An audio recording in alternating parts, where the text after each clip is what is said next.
You know, a parent's worst fear when a child dies is that their child will be forgotten.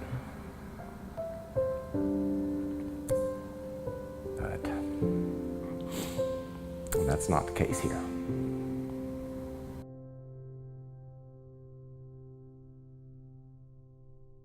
I got one question.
Well, you know, first of all, you know, I mean, I'm going to call him Birdie. You know, I know most people know him as Matthew, but, you know, to me and to his closest friends, he was always Birdie to us. And the nickname, I don't even know when the nickname really started. It was just a simple thing, is we had a ton of Matthews in our group of friends, and so it got confusing. So, you know, one day we just decided, you know, like, we need to come up with different names, and his last name was Burdick, so we just started calling him Birdie.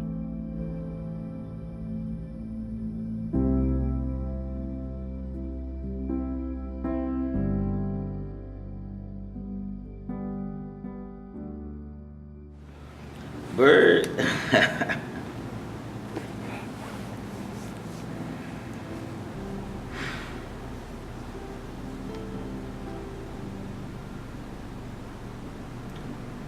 That was my guy.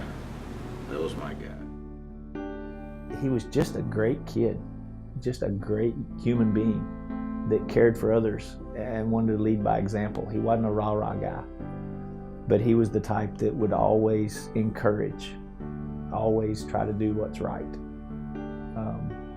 And that's the type of things that we want to keep alive here. He was always around. He was spectacular to be around. You know, he was just one of those guys that's nice to everybody, which was kind of uncommon, being that we were all kind of rough, smash mouth football playing guys. You know, we give everybody a hard time. Everybody gave us a hard time. And then you got Burdick over there. He's just like, you know, guys, let's go play football. Come on, let's go. Kind of the positive one of the group. The type of guy that Birdie was, I mean, you know, it's kind of, I don't know where to start. You know, it's hard, but he was just a good guy. You know, I mean, that's the simplest thing I can say, because he just did everything the right way. He was probably my closest friend. He was a really good friend to a lot of people.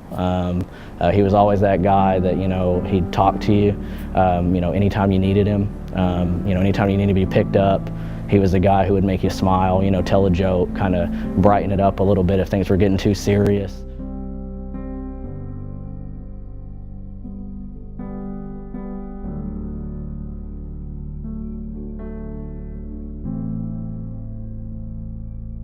We didn't know that we was going to be that good. I mean, we knew we had, you know, a lot of great running backs, and but we didn't really know what Bird could do. And when Coach put that spread in just for him, and in that first game against Hall, and when we seen it, I knew then, hey, this kid's for real. It was a little tough for him because the speed of the game was not what he was expecting. You know, they were coming at him pretty fast. He had to make some quick decisions and learn that he was going to get hit. You know, to go ahead and make the pass, but he knew he was going to get hit. You know, but go ahead and make that throw. So taught him some discipline and stand in there. It'd be tough. First game of the season, first game Matthew ever got to start. We played Little Rock Hall, 7A team coming to town. The little country school getting to play the big city school. I think he was something like 8 for 13 for 170 yards, 2 touchdowns. Had a great first game, no turnovers. We won 28-0. And kids played great. Perfect way to start the season.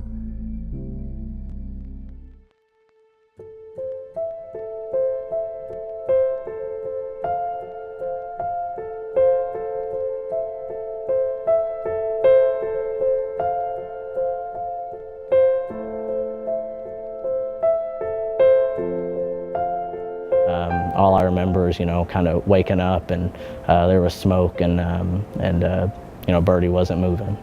So the first thing, I did was, I remember just saying his name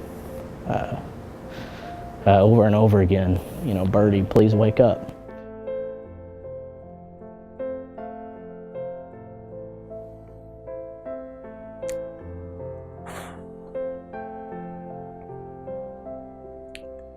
We always fear for the worst. And we got there and he was still in the car.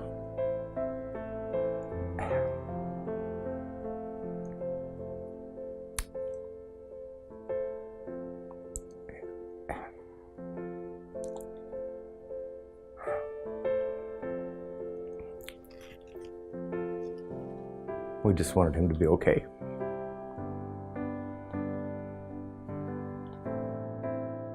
First thing that Lynette did and Tom did was they grabbed me and hugged me, and they told me that thank God you're okay. And I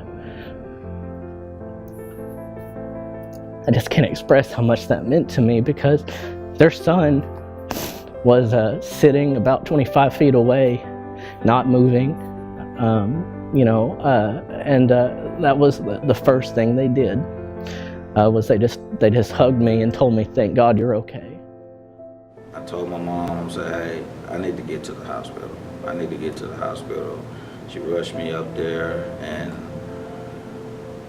walking through them doors, seeing everybody, it was tough. It was tough. It was real tough.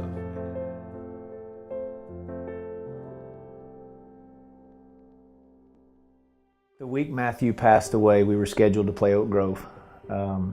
Biggest rival we had at the time with our school. Mr. Burdick immediately kept saying, the family wants you to play. And so we met with the team, let the team know the family's wishes, and we boarded the buses and headed for Maumelle. And we were playing Oak Grove that game. We played the famous Darren McFadden, and we got the better of them that night.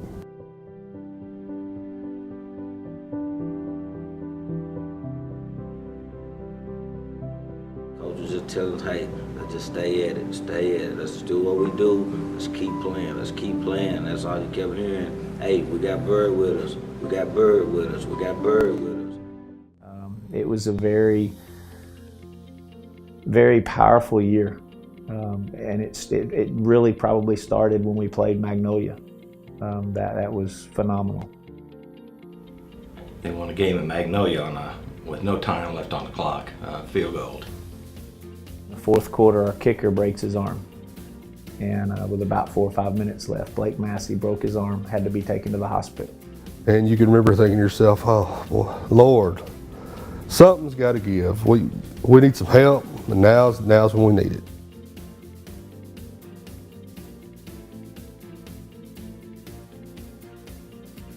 With no time left on the clock, we threw a Hail Mary, threw it on the track, out of the end zone. And so they threw a penalty. Well, now we had an untimed down, but it would have been a 42-yard field goal. We don't have our kicker. Jonathan Dale. And he never kicked a field goal before. And he comes up to coach and he says, I can kick it, let me kick. And so we go out there with no time on the clock. We took a knee, and it was like quiet. We were just praying for a good snap, a good hold. He had the steel toe boot, straight on kick, and man, that thing just flew. and you were like, wow, he just made that. And the undefeated season continued on. Probably just as weird as any of those was the Alma game. We played Alma in the playoffs.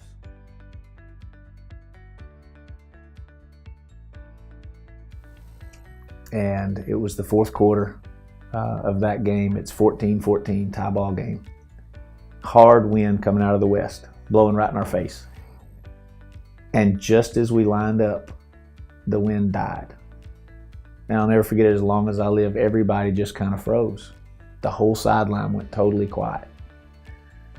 And the kids started doing the birdie symbol, you know, waving the hands in the air, and then everybody starts freaking out, and nobody does anything.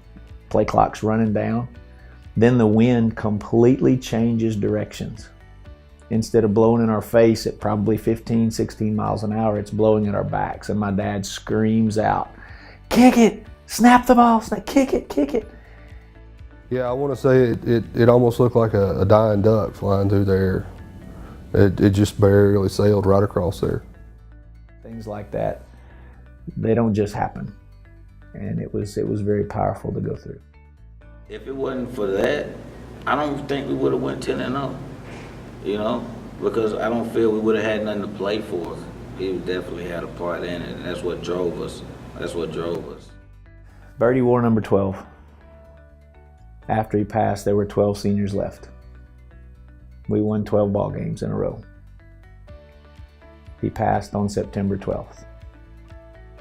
We won our first game of the year 28-0, and we got beat 28-0 to end the year.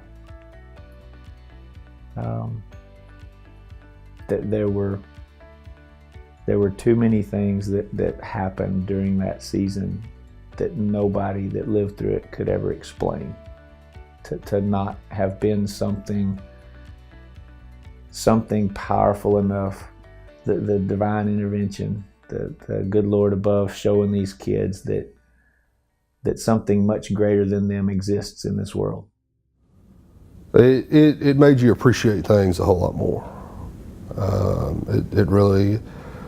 It makes you see more of the good side of people rather than that's just a person. You know, he's a pretty good person. That you know, I mean, it makes you appreciate people in general. When we started getting those people in that didn't know the story, that didn't know Matt, that didn't know what he stood for, we started a tradition every year of in August, we bring every football player out and we sit them at the 50-yard line. I put them around the 12 and I tell the story. I tell them about Matt. And that number 12 on the field and Matt's legacy provides us an opportunity to tell every kid, you belong to something. You're a part of something bigger than yourself here. And when you're a part of this family, you're going to be treated like family. You're going to be loved. You're going to be cared for. We want you to come back. We want you to be successful. We're going to give you the tools to do whatever you want to in life, to dream. But it's also, it's a reminder that life's precious, that it's fragile, that it can be taken away in a heartbeat. And you never want to regret a single day. And it's hard for teenagers to grasp that concept. And so I'm very thankful for that 12 out there on the field, because it does give us the opportunity to tell kids, we love you and we're here for you. And you've always got somebody that you can call family and a place to come home to, and you'll be safe.